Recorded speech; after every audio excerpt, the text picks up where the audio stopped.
Hello, beautiful people. How are you?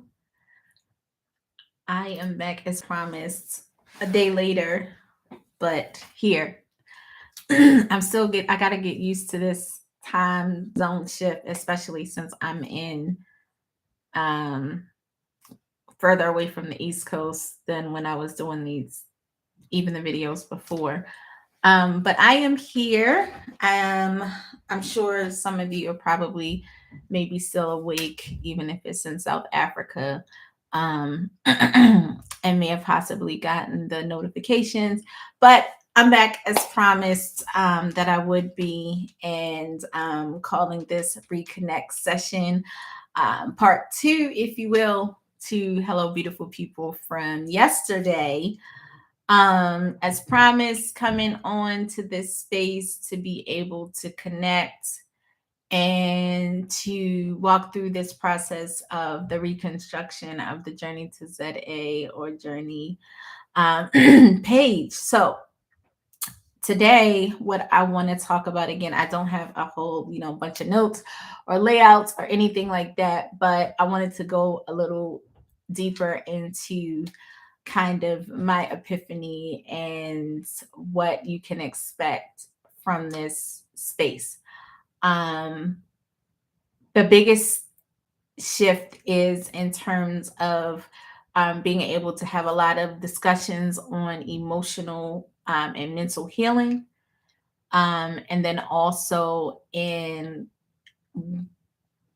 having discussions on what that looks like, evolving from a lens of trauma or hypersensitivity to trauma or rejection or pain,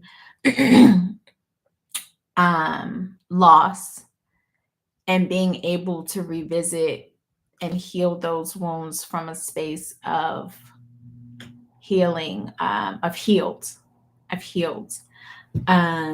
What does that mean? Is it, that's a lot, Lisa. What does that mean? Okay. So I had a conversation with someone this week, actually, really, really, really big deal in the step of even my own personal healing, because this is a person that I respect, look up to, also in my faith circle, and really look up to as a mentor, or my senior in a lot of things, not just in age. And I kind of found the strength to have a discussion with them, albeit prompted as a result of kind of another occurrence of something that totally different new incident, but residuals seemingly for me of kind of like the recognized patterns of behavior that I wasn't okay with. And let me speak about this, because that is something that in this space I'm going to talk about, is religious hurt, or hurt within the space or the confines of the church, or whether you are, it's within a family of believers, or it's within a space of, the church in general, or for those that are seeking, what they believe, where they are, and they feel shunned. I think that is very intricate topic, and I want to make it clear that it's not because I think it's something that would make great vlogging. It's something that I have experienced and went through for a number of years now, and has caused a lot of hurt, a lot of confusion. I think it's caused me to even be hypersensitive, and having some of just my own personal background and um,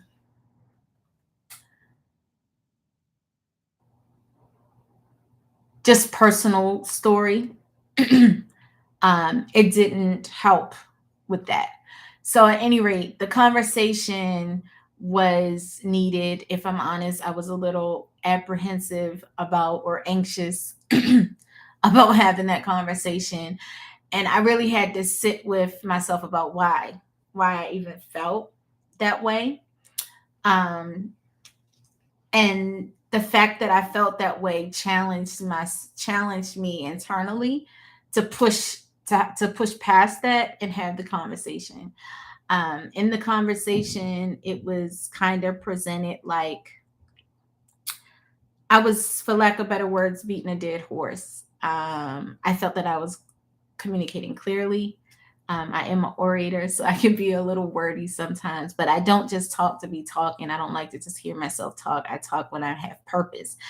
And I'm avid about communicating and advocating for myself and others when necessary. And so if I feel that that's just being passed off or pushed to the side, I will tend to continue to um, iterate my to a place of we can at least get understanding.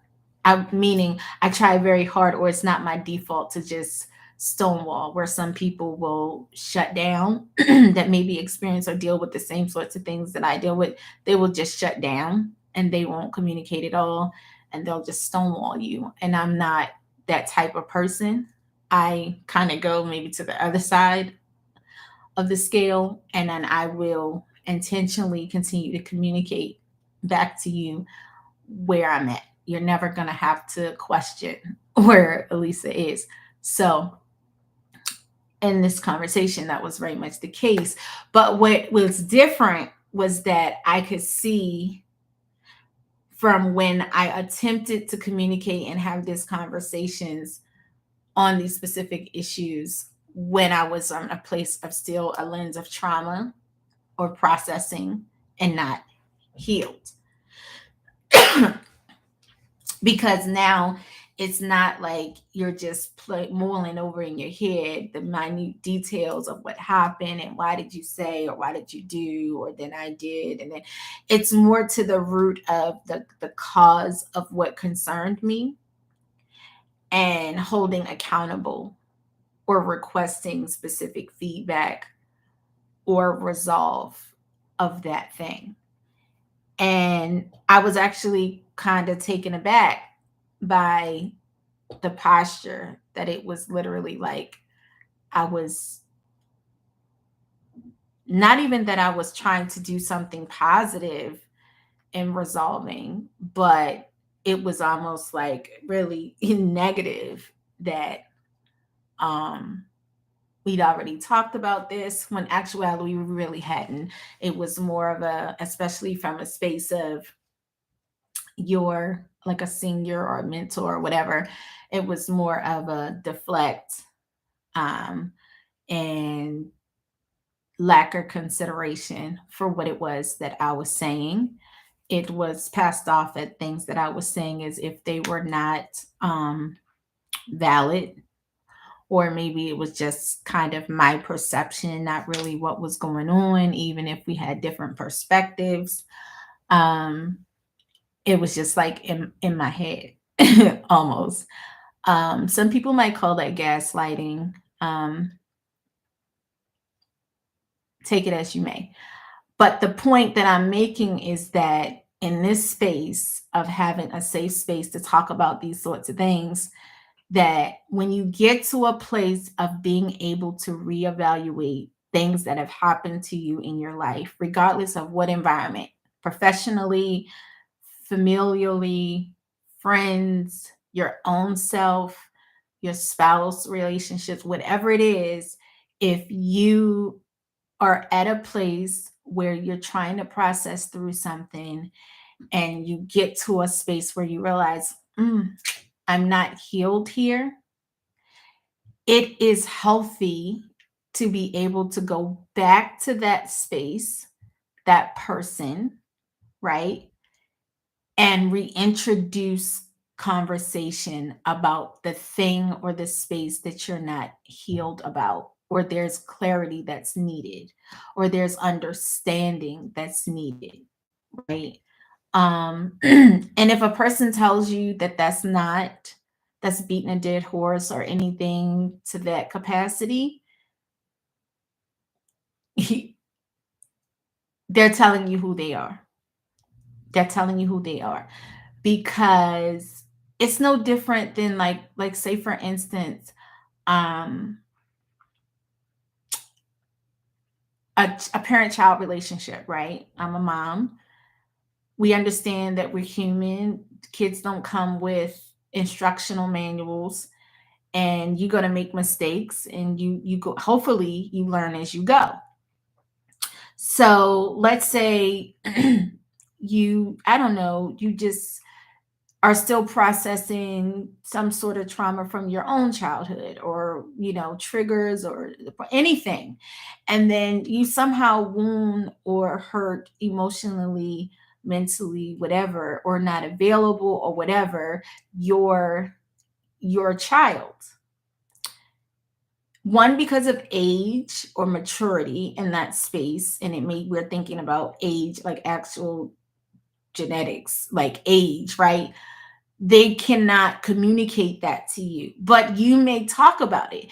It may look like you talk about it when they get teenagers, and that talk may look like a screaming match. It may look like avoidance. It may look like, I withdraw from you. It could look, that conversation can look a lot of ways. But then fast forward 5, 10, however many years later, maybe that child is now a parent, and they're having children now manifest things that they realize, ooh, I really didn't heal from this, or we talked about this, or maybe we talked about it like every Thanksgiving it was a blow up, or every time we got together at the cookout it was a blow up. You know what I mean? So you talked about it, but was it productive, and was it from a healed lens? Probably not, right? So that's just me attempting to explain what I mean when I say you can begin to process things and see things, and you're like, this is still popping up in the back of my mind, or when this happens, it triggers this type of emotion. I am not happy with that. What do I what is it that this is pulling on, and what route do I need to go and pull up as a result of that? Um, right. So don't allow anybody to tell you that you're beating a dead horse, because you need to revisit something that you're now able to look at through a calmer, a more intentional, a purposeful evaluation, and be able to address something specifically about that thing, that incident that is not healed, really. um I really, like I said, I'm not really scripting a lot of stuff right now. I have a lot of material. I mean, I probably have so many different books and journals, and like, trust me, this time that I've been away from you guys has, and it wasn't just, oh, to come on here and dump. Like, this was just been personal. Like, this is one, and this is another one, and this is probably this is another one. This is just three of them, and these are all journals and books and things that I'm working on, just in different areas of learning me, of knowing me, who I am. And that's important. That's important, right? Because sometimes, and like I said, I'm Christian. I don't do, I don't do the shadow work journals and all that other stuff. I don't do that. But sitting and taking time to reflect and meditate, and know where I am, because I can't be my best self. I can't be my best mother. I can't be the best spouse. I cannot, even in ministry, anything, even showing up to work today, if I am not good within myself. I cannot. We cannot. And especially for my minority women, we're not super women. We are not. I really want to normalize us taking off the cape, because the cape is strangling us. It's strangling us, and we're letting it. We riding out like you know, it's a badge of honor. It's not. The cape is killing you, sis. The cape is killing you. Take it off. Sit down. Take some time to listen to yourself. Stop putting more stuff in the cape and dragging it with you and calling yourself building muscle. You're not. You're beating yourself up. Mentally, emotionally, physically, you're beating yourself up. I made a mention in one of my last posts and I kind of glazed over it. And some of you kind of asked about even, somebody said they thought it was my braces. Like, yeah, I got braces now, but it's later in life, but it was something I wanted to do. I never did it or I didn't have the resources to do it when I was younger as a child. My mother didn't. And I got tired of it. It wasn't even a cosmetic thing. I got tired of biting the crap out of the back of my mouth. Right. But even with that, it was like the conscious and the psyche of I am in pain. I am not able to enjoy my food without literally, I'm talking drawing blood because of a misalignment and because of a lack of resources or whatever it was. I couldn't do something, and now I'm not going to do it. And I have the ability or the resource to do this because of other people's opinions, or it's too late for that, or you should have dealt with that when you were younger. You know what I'm saying? So no, I'm going to go and take care of what I need to take care of so I can live my best life and feel great. And but anyway, somebody was like, oh, your face looks different. Is it shifted because of your bracelet? I'm like, no, I lost a lot of weight. The end of last year, it was became evident that I had a heart attack. It was a silent one, but I had a heart attack. It was crazy. I literally remember when it wasn't even the period after, this whole side, this whole arm was kind of paralyzed. I couldn't really lift it. So much. So I think I even still have it. You can't maybe see it on here, but it was rough because I was just kind of dragging it. And honestly, the crazy part about it was we hear this type of stuff all the time, but I thought it was because of our old military injury, which I should have known better because that's whatever, other side. But I literally drove my younger girls all the way from Maryland to camp, all the way in South Carolina, dropped them off, turned around, came straight back, never missed a beat of work. Never. And the day, a couple of weeks earlier, when I actually had the heart attack, I had my Apple Watch on. It was the newer version, and they had come up with all this heart monitoring, whatever you call it, stuff. And that thing actually went off and said infarction. And I looked at it and I was like, this thing just said I had a heart attack. That's crazy. There's something wrong with it. And I dismissed it. Listen.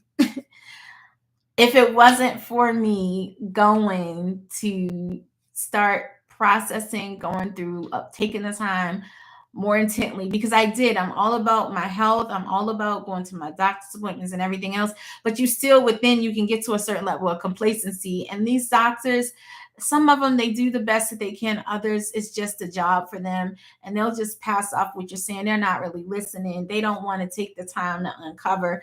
And things got out of hand. I had sleep apnea. I was sleeping with a CPAP machine, all my face looking like Darth Vader.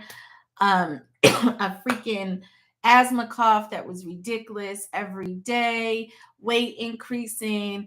I was medically retired from the military with lymphatic vessels, lymphatic injuries, blood vessels popping in the bottom of my feet, all of these other simple things. And then they're talking about, oh, well, you can't go in the gym because it's causing more injury. Well, if you're not working out, or I can't do higher impact, whatever, you know what I mean? It's going to cause other issues. It's going to cause other issues. And your answers to those issues cannot be just to keep giving medication. And then, when you start dealing with anxiety, and then you start dealing with depression, and then you start dealing with, what do you call it? When you can't go to sleep, insomnia, all that type of stuff. Your body's out of whack. Your body's out of whack.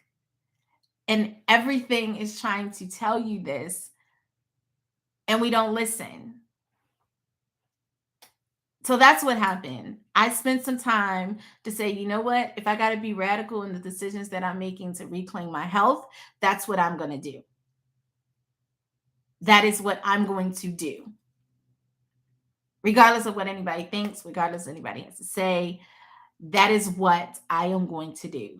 And so now, having re-emerged from the ashes, not like a phoenix, like the daughter of God that I am, I know I'm an orator. I know I'm a teacher. I was born with that thing. And so I'm purposing this refound rejuvenation, love of life, people, all things life, um, to challenge this space, this community of people that, granted, you may have found me for another reason.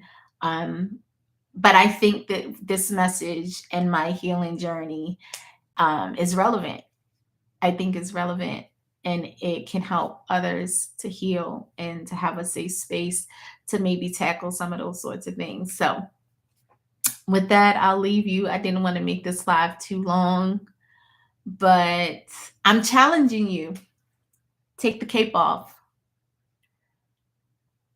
What's hiding in your cape? What's hiding in your cape? I'm challenging you to journal. I'm challenging you to confront yourself. Even if you gotta, if you're journaling, let me tell you something. For me, I love to write, but sitting just writing every day, dear diary, da da da da, like that never worked for me. Maybe I'm too funny. It didn't work for me. But I'm a talker. So even if that looks like you're going to pull something, your voice memo out, you're going to talk it out, you're in your car, you're just thinking, and instead of ruminating, you talk that mess out. Do it. I'm with it. I'm with it. Maybe I need to do that. Maybe I need to create that app. Maybe I need to create that app, the voice diary or something, because your process is your process. You just got to do it. You just got to do it and be able to go back to it. Go back to it. I challenge you. I'm going to challenge you because I'm challenging myself. So, yeah. Thank you. Leave your comments. Leave your questions. You'll begin to see some shifts and some changes on the page, on the channel. But I think that once you guys start seeing the content, once you start looking, you'll be pleasantly surprised and feel even more at home. And I look forward to seeing you soon. Bye.